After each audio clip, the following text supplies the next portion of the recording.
दोस्तों, आज के समय में भारत देश में बहुत सी जगहों पर लोग अपनी मनोकामनाओं को पूरा करने के लिए बेजुबान जानवरों की बलि चढ़ाते हैं। लेकिन क्या आपको पता है कि ऐसा वो किस लिए करते हैं? इसके पीछे का क्या कारण है जो वो लोग बेजुबान जानवरों की बलि चढ़ाते हैं? अगर आप जानना चाहते हैं कि आखिर क्यों चढ़ाते हैं लोग दुर्गा पूजा में बेजुबान जानवरों की बलि, तो आप हमारे इस वीडियो के साथ अंत तक बने रहें, क्योंकि हम आज आपको अपने इस वीडियो के माध्यम से बताएंगे कि क्यों चढ़ाई जाती है दुर्गा पूजा में जानवरों की बलि। जानेंगे इसके बारे में विस्तार से। वीडियो शुरू करने से पहले हमारी आपसे एक रिक्वेस्ट है कि अगर आप हमारे चैनल पर पहली बार आए हैं तो आप हमारे चैनल को सब्सक्राइब जरूर करें, ताकि इस तरह की जानकारी आपको हमेशा मिलती रहे। दोस्तों, हिंदू धर्म में जानवरों की बलि देने की प्रथा आज से नहीं है, बल्कि हजारों सालों से चली आ रही है। और ये प्रथा आज भी भारत के बहुत से राज्यों में चली आ रही है, जहाँ किसी विशेष दिन में जानवरों की बलि दी जाती है। जबकि जानवरों में भैंस से लेकर बकरे और भेड़ इत्यादि की बलि देने की परंपरा काफी सालों से चली आ रही है। हिंदू धर्म में खासकर मां काली और काल भैरव को बलि चढ़ाई जाती है। लेकिन दोस्तों, क्या आपको पता है आखिर इन जानवरों की बलि क्यों चढ़ाई जाती है और इसके पीछे का तर्क क्या है? तो हम आपको बता देते हैं कि इसमें पीछे का तर्क ये है कि जानवरों की बलि चढ़ाने से हिंदू धर्म के देवता खुश होते हैं और इससे उनकी सभी मनोकामनाएं पूरी होती हैं। वहीं वेद और पुराणों की माने तो जानवरों की बलि चढ़ाने को गलत ठहराया गया है, जबकि हिंदू धर्म शास्त्रों में जानवरों की बलि को सही ठहराया गया है। लेकिन दोस्तों, अब सवाल ये उठता है कि जब वेद, उपनिषद और गीता ही एकमात्र धर्मशास्त्र हैं, तो फिर जानवरों की बलि चढ़ाने की यह प्रथा आज भी क्यों चली आ रही है? तो हम आपको इसके पीछे का कारण बताते हैं कि ईशा फाउंडेशन की वेबसाइट पर सदगुरु के जरिए बताया गया है कि अगर आप दुर्गा पूजा के दिन जानवरों की बलि देना छोड़ देते हैं तो इसका मतलब आपको काली माता की जरूरत नहीं है, और अगर आप ऐसा नहीं करते हैं तो काली माता अपने भक्तों से नाराज हो जाती हैं। शास्त्रों में बताया गया है कि बलिदान उन चीजों का करना चाहिए जिसके कारण मुक्ति के मार्ग में बाधा आ रही हो। ऐसे में भैंस को मोह का प्रतीक माना गया है, भेड़ को क्रोध का प्रतीक और बकरे को काम का प्रतीक माना गया है। काली माता के सामने दुर्गा पूजा के दिन इन जानवरों की बलि दी जाती है, लेकिन कुछ विशेषज्ञों ने इसको एकदम गलत ठहराया है। उनका कहना है कि किसी भी शास्त्र में नहीं लिखा है कि जानवरों की बलि देने से देवता खुश होते हैं। उनका कहना है कि अगर क्रोध आपका शत्रु है तो काली माता के सामने संकल्प लेकर कहें कि आप क्रोध नहीं करेंगे, आपके इसी बलिदान से माता प्रसन्न हो जाएंगी। जरूरी नहीं है कि माता को खुश करने के लिए इंसान बेजुबान जानवरों की बलि चढ़ाए। दुनिया के हर हिस्से में पशुओं और यहाँ तक कि इंसानों तक की बलि देने का रिवाज कभी ना कभी जरूर रहा है। भारत के हर राज्य का कोई भी हिस्सा ऐसा नहीं है जहाँ पर जानवरों की बलि चढ़ाने की प्रथा ना हो।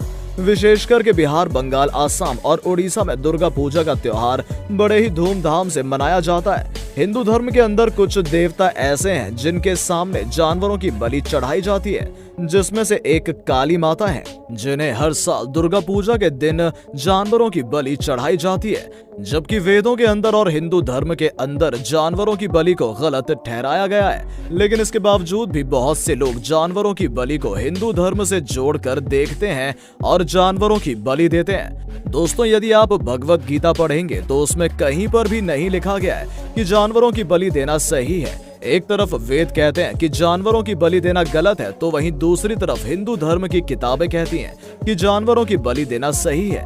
हिंदू धर्म के अनुसार जानवरों की बलि देने से उनके देवता खुश होते हैं। बहुत से लोग जो देवी काली को पूजते हैं वो लोग जानवरों की बलि देकर देवी काली को खुश करते हैं। उन लोगों का मानना है कि ऐसा करने से देवी काली का आशीर्वाद हमेशा उन पर बना रहता है और उनकी मनोकामनाएं पूरी होती हैं। इसके पीछे एक और प्रथा है कि बंगाल में दुर्गा पूजा के दिन मां दुर्गा को मांस की बलि चढ़ाई जाती है और फिर उस मांस को पकाकर खाया जाता है। इसके पीछे की आस्था ये है कि दुर्गा पूजा के दौरान देवी मां खुद अपने बच्चों के साथ उनके घर में रहने आती हैं और उनके घर पर ही उनके साथ कुछ दिन गुजारती हैं। इस कारण ही बंगाली लोग मां दुर्गा के लिए वो सारे पकवान बनाते हैं जो वो खुद भी खाती हैं, जिसमें मांस से लेकर मिठाई तक शामिल होती है।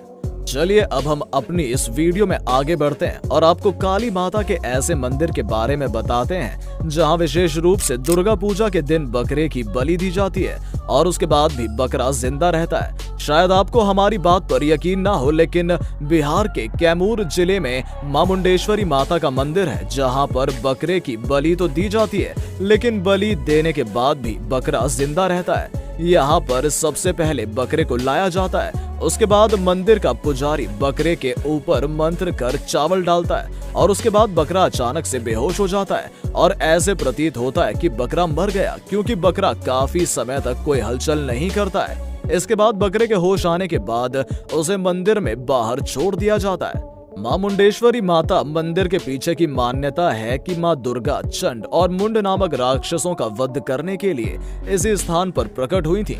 चंड के वध करने के बाद मुंड इस स्थान पर एक पहाड़ी के पीछे छिप गया था और इसी स्थान पर ही मां दुर्गा ने मुंड को देखकर उसका भी वध कर दिया था।